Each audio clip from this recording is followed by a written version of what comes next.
Namaskar, I'm Ashok Vyas, and today a very special show we have. It's about the flow of life, the way life flows, connects us. We connect not only with ourselves but also with the world around us, and also there is this sense of creativity in all of us, and sometimes it has this desire to be expressed, and that synergy which comes to us in New York is very, very special. The way things unfold here are probably unique to this place, and today in this program we are going to be talking about one upcoming potential show called the Impersonator show, and the executive producer Richard, as well as someone who is helping him with this show and also finding her creative flow, is Veena. Both of them, welcome to ITV Studio. Thank you. Thank you for having us. Breaking the tradition, yes. Going with you first, Richard. Yes. Thank you. Tell me about your background in terms of how you have found your creative flow in terms of various expressions. I've always been involved in the arts since small. I was a singer. I used to sing in church, and that's where it kind of evolved from. I took it a step further. After that, I attended New York Film Academy. I'm a New York Film Academy student, and I studied film and broadcasting and stuff like that. So I learned how to be in front of the camera, behind the camera, set design, all the topics of concerned in filmmaking. So that was my process. Always been a writer, so I've always been writing songs, writing scripts, films, and screenplays.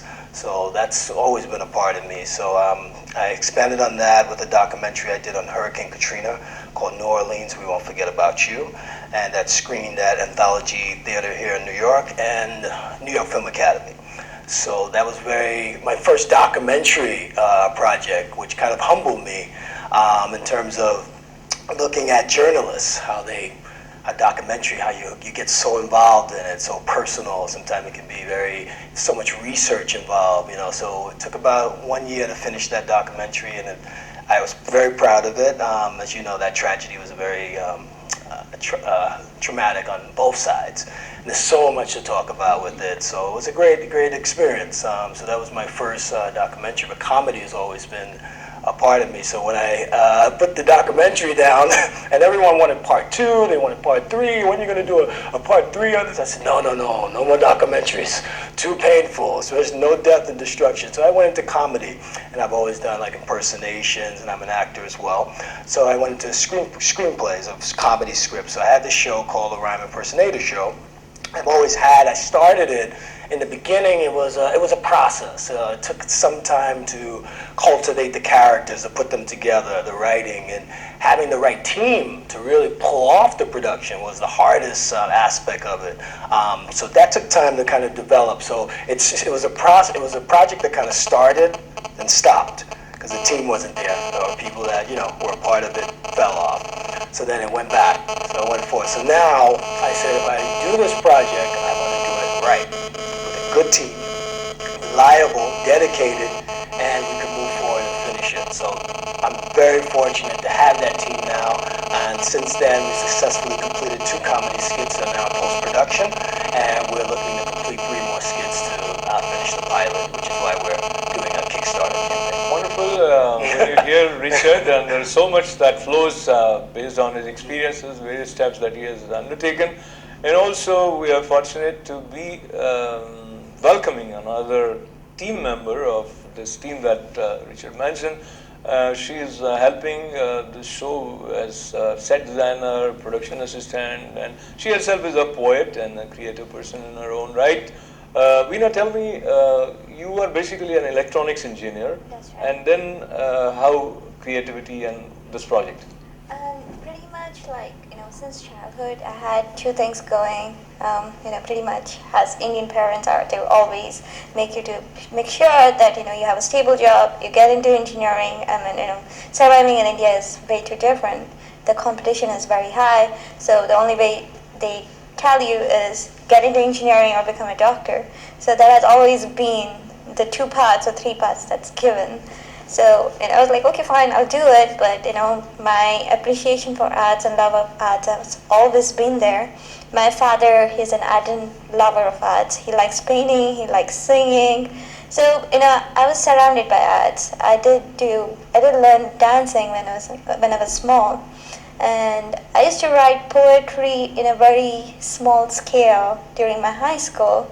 Then it still was there with me. Then I never took it to a next level. And last year I actually met Richard at Bali Total Fitness Training, and I saw how he's so disciplined and how he has nurtured his art, and he's as a singer he has his own CD released. So it kind of inspired me, and I said yes, I should take it seriously. And when I read my poems to anybody, they were like, wow, you should do something with it. So I'm planning on doing a book that's still there, and we both of us collaborated on Rhyme Impersonator show. Both of us kept our own projects on hold and we're like, okay, let's do this, let's complete this, because we completed 2 comedy sketches together as the set designer, production assistant, and assistant director. Did wear a lot of hats while doing both the comedy episodes or comedy skits, and it was fun. I mean, it's fun to meet people who are who survive on arts. I mean, that's something I don't have in my blood, I should say, because it's tough, it's not so easy, and I really appreciate anybody who's in arts and is really having it like So I'll just take a cue from what she just said. She said she appreciates anybody who is in the art, and we also know and we hear that life is an art, so indirectly we appreciate everybody because you are learning this art in your own way. Okay. And now we move towards the Impersonator show. The show's title is quite interesting. So Richard, tell me, what is the concept and how you came up with this title? Well, the Rhyme Impersonator, because I have appreciation for all music, R&B, hip hop, and that's where it kind of derived from. The show is a half-hour comedy series set here in New York City featuring original characters and celebrity impersonations. So it's a show that has many different moods, from the music side to the comedic side, to the acting side. So that's where kind of the rhyme came from, because I rap as well. I do hip-hop and my album, and I do R&B and different music.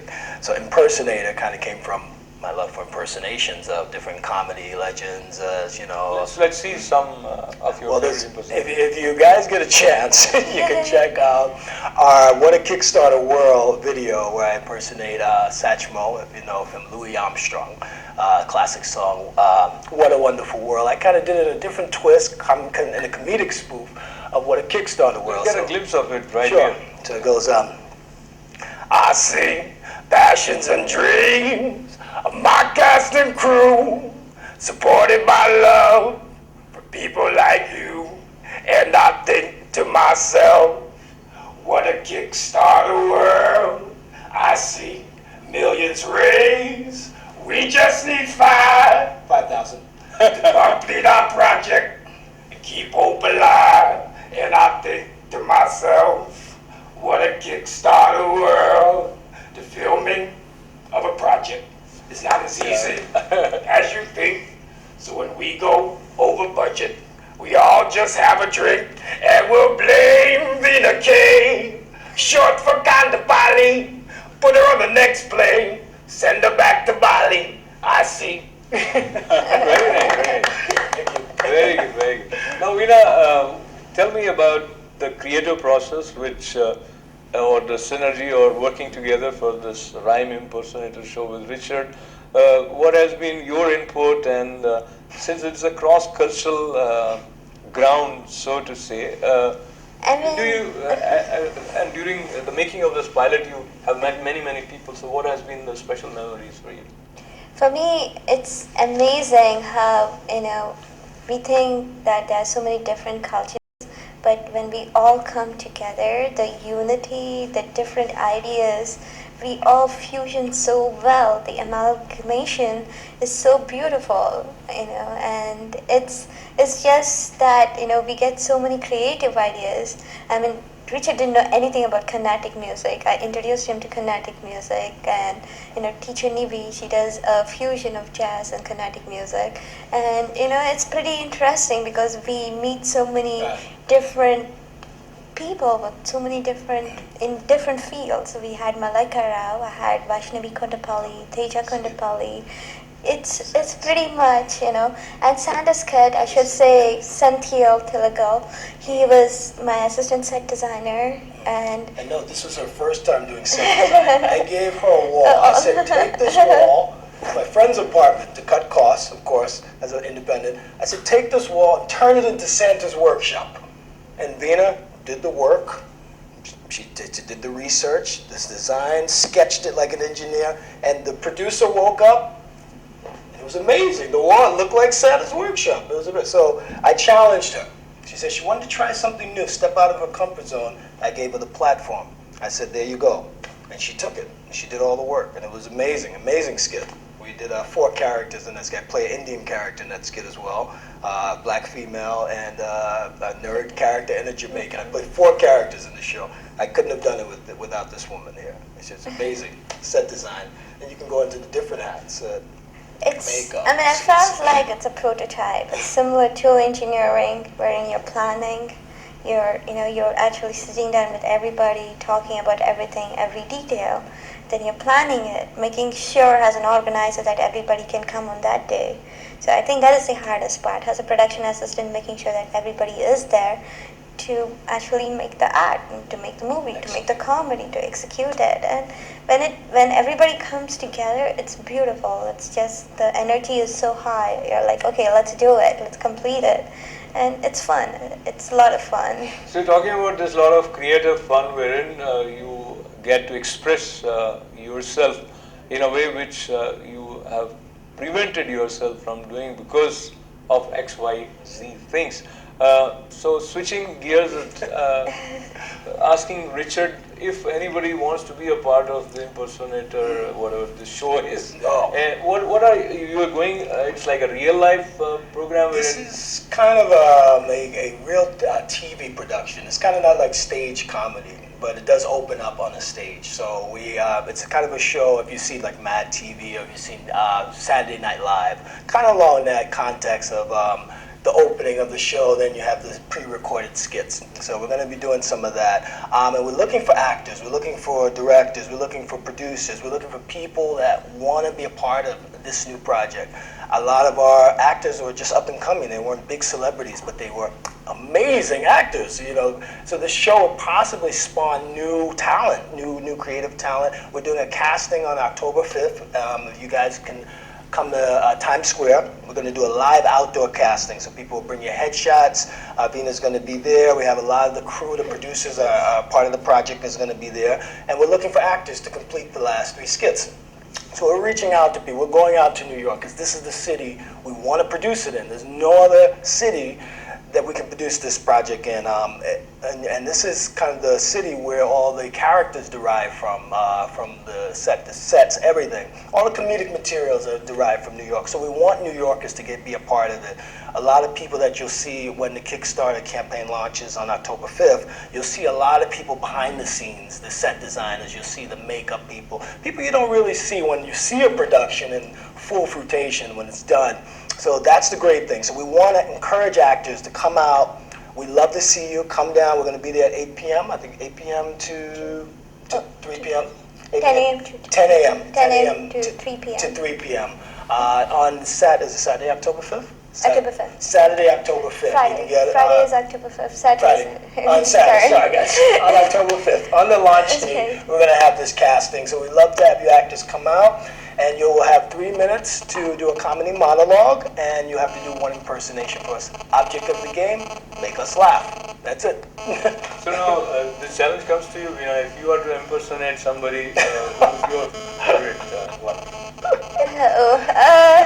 That's going to be tough. Oh no, stay behind. Stay behind, not you. I think I'm not so good at impersonations.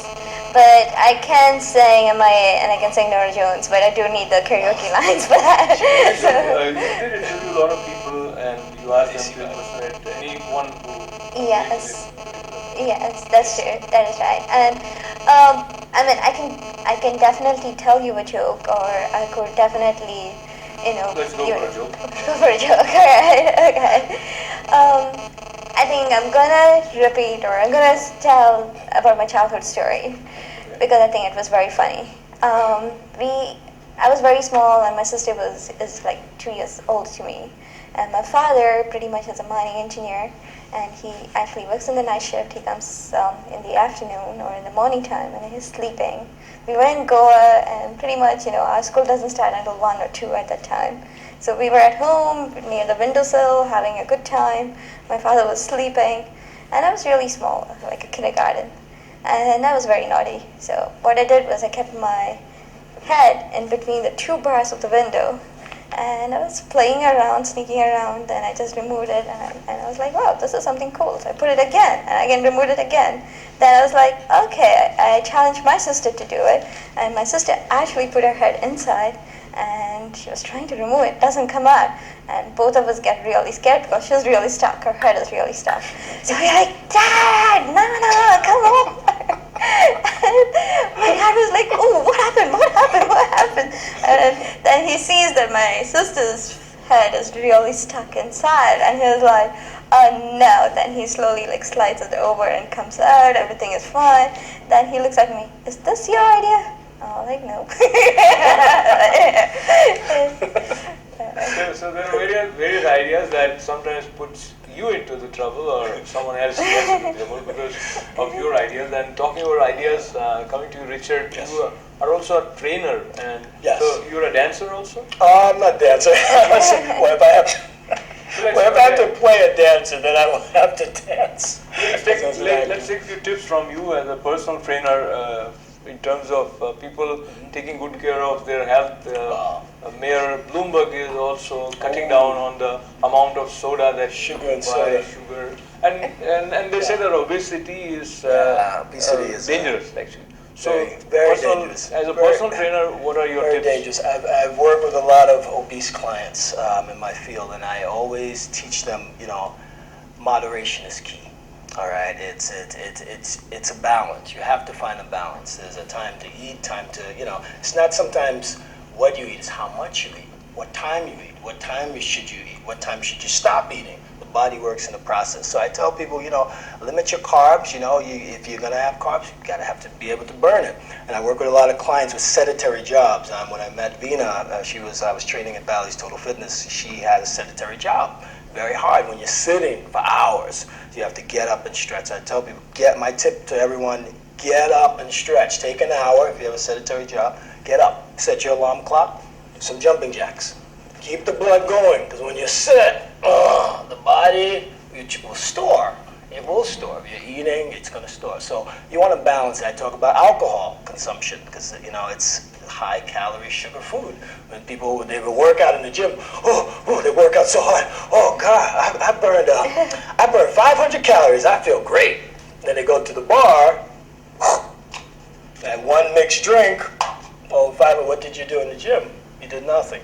So I kind of tell people stay away from the yo-yo effect. That's what I call it in training, where you're just kind of starting, you lose it, then you eat the bad food again. You're going back and forth. And Veena, personally, when she came to me, she was like, you're 134 pounds when she came to me. After I worked with her, kind of disciplined her and lined her nutrition with a good exercise program. She kept it off, and she dropped almost, you were 117, and she went to 117. So you can do it. You just have to take the time to process and balance your time, because it is important. Food is good. Now, don't get me wrong, I love food. As Jamaican parents, I love food. Yeah, man. Curry goat, rice and peas, yes. But you can't eat it every day, as you can't eat the fast food every day. I tell her this as well. When I was training, I tell her, look, earn the right to cheat. Earn it. Then you cheat. Earn it. Don't. Taking your experience of this personal training, or many times people think that what is it that I'll get extra by going to a gym? Even if I walk or I run, that is good enough. So share with us, when you started off, and it requires certain amount of discipline because you are doing your work, you have your busy schedule every day. You have to discipline your mind. I had this particular time, 6:30 to 7:30 p.m. That's my time. Nobody can take it from me. I have to go to the gym and do what I want to do. I have to seriously do it. If I lose that time, that's it. It's done. I'll not get it again. So it's a lot of time management, but when you do it, when you're in the zone, you feel really good. And when you're losing the weight, and when you step on the scale and you see that you're losing it, you feel amazing. I mean, it's a motivator factor too. And it's like, hey, if I can do this, I can do something else. And that's how it started off. I started with fitness, then I started with my poetry, and then now I'm in the production assistant and assistant director for the Rhyme Impersonator show. So I took like small steps to come to where I am right now.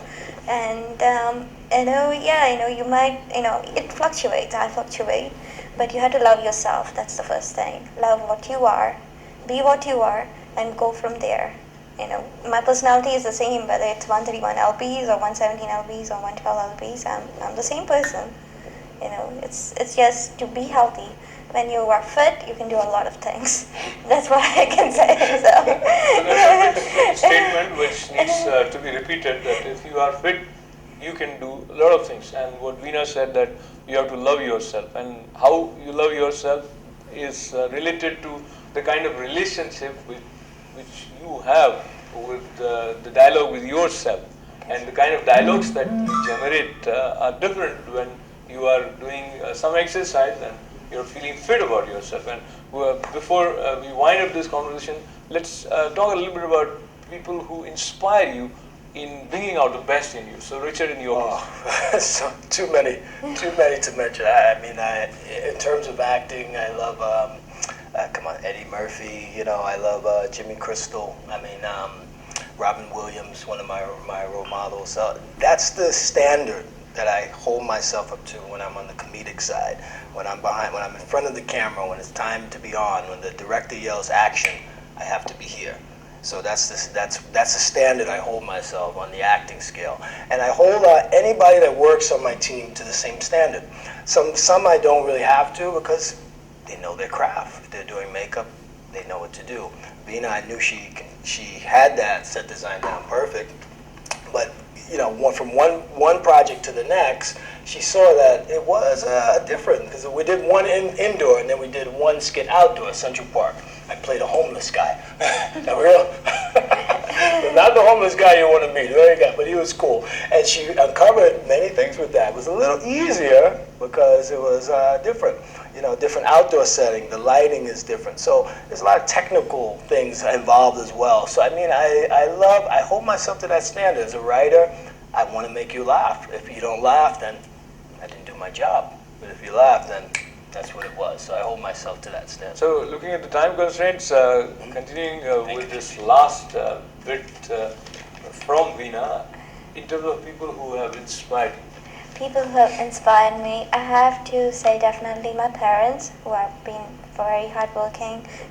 They instilled that in me. They instilled that discipline in me. And as for the art side, I would really love to say my aunt Santa Dasu. She always has been the silent motivator. She just observes you from childhood. And like my parents, they were like, they just leave you. But there are few people who are like silent observers. They're like, yeah, you'll do something. And she has always been there in that way. And as per in contemporaries and my own co-workers, I should say, Richard has been a tremendous, inspiring, motivating factor in, taking this route wherein I'm stepping out of my comfort zone, definitely. Wonderful. So thank you very much, Richard and Veena. And last words from you again about this show. Oh, thank you. Well, you guys, you can catch the show. It's going to launch on Kickstarter at www.kickstarter.com/profile/Rhyme Impersonator on October 5th. That's when you can make the online pledges. And we have a big Times Square party. We're going to be at Times Square with all the media, press. Everything is going to be there on October 6th at Times Square, 43rd Street and 44th Street on Broadway. So we'd love for you guys to come out. I just want to thank a few people: Michael Puro, Pierre Boz, JT Talent, Love Production, Cherise Townsend, all the people that have helped us, Michelle Finley. Veena probably want to thank a few people too that have shared the video, that have liked the video, that have really helped us get to the stage where we are now, about to launch this project here in New York. We want to thank New York Film Academy, who helped me with the editing, all the editing texts. My father, Richard Oliver Sr., Shirley Oliver, my parents, Yvette, Angela Cador, that's too many names to mention. Marie Diana Sunjay. Get you go. I just want to say Sureka Vaishnavi Teja, Teacher Nivedita, Nikodas Fani from Asian Alliance, Santa Dasu, Kimo Desuki, our limo person, Sushil Kumar, Srinivas, Uma, TK Patty from Eclaros, Susan Forsyth, Santil, Mark Savage, Jason. And my time to say thanks to Richard and Veena for being What a kickstart.